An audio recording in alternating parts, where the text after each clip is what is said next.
I'm a world-class tracking expert. This time, the criminal I'm hunting goes by the codename Wolf King. 20 years ago, he adopted several children from an orphanage. Later, he trained all of them to become elite thieves. Each one has their own specialty. Some are world-class hackers.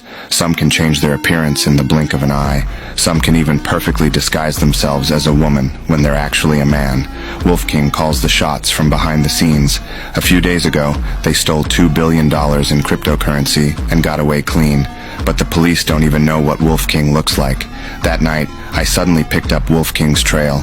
To avoid raising his suspicion, I sent a very plain-looking female officer named Mary to tail him secretly. The goal was to find out exactly where he lived. I sat in my car, watching everything through the surveillance feed. At that moment, Wolf King suddenly turned around. Mary immediately pretended to be looking for something on the ground. When Wolf King spotted Mary, he stopped in his tracks. This guy is extremely cautious. Everyone held their breath in tension, but just as Wolf King was about to leave, Mary whispered something into the hidden earpiece in her ear. I immediately told her to put her hand down, but Wolf King instantly sensed something was off. Just as he was about to walk away again, a cop suddenly moved the surveillance camera. Wolf King caught that anomaly in a split second. I panicked completely. Luckily, he wasn't entirely sure the police were tailing him at that point, so Mary kept following him from a distance. Eventually, she followed Wolf King to a rundown building. She put on a pair of headphones to cover the hidden earpiece in her ear. Then she casually walked up next to Wolf King, acting completely calm. At that moment, I suddenly realized something was wrong, so I immediately pulled up the surveillance footage from earlier. I noticed he had turned around and taken a good look at Mary before leaving. At that instant, the sharp-minded Wolf King recalled seeing Mary at the market earlier. He had confirmed that Mary was a cop. After stepping into the elevator, he pulled a knife out of his pocket. Just as the elevator doors were about to close, I suddenly rushed in.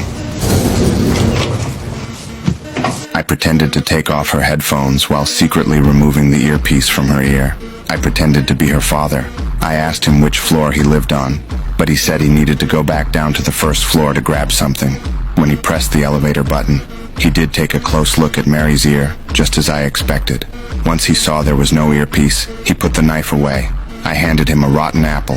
I had actually hidden a tiny camera inside the apple. Then I deliberately took a bite of the apple and spit it out on the floor. I secretly hid the camera in the corner of the elevator.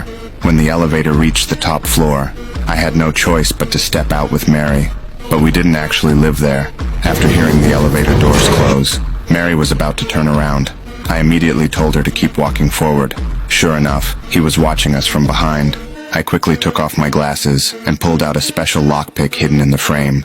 Then I had Mary block Wolf King's view with a delivery box. I immediately picked the door lock with the hook. Only then did he finally leave. After he got into the elevator, the camera captured that he lived on the 8th floor. But then something terrifying happened. He suddenly showed up at my door with a weapon